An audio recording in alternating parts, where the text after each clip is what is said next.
Today our tour of Maine lighthouses takes us to Rockland, Maine, where we fly to the Owl's Head Lighthouse.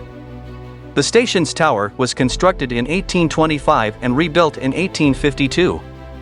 It stands atop a steep rise near Rockland Harbor, 100 feet above the water. The keeper's house, built in the 1850s, is down a steep set of stairs from the lighthouse. Much has changed since the light's heyday. It was automated in 1989.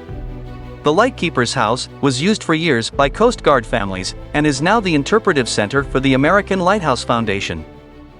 Spirits were said to have visited the lightkeeper's kitchen, living rooms, and bedroom. The old light station still has plenty of stories though. There are tales of spirits, ghosts, shipwrecks, and even a bell-ringing dog who helped warn ships of the ragged, rocky coast. In 1850, a schooner went aground below the light. A man and woman passenger were entombed in a frozen spray of seawater, and were pulled from the wreckage, revived at the station, and lived to marry. And then, there was Spot. In the 1930s, the Springer Spaniel, who was owned by the lightkeeper, would pull the rope on the station's fog bell and barked at passing boats. He repeated the trick often and, reportedly, alerted a mail boat in time to save it from running aground in a storm. The faithful spaniel is said to be buried here close to his bell.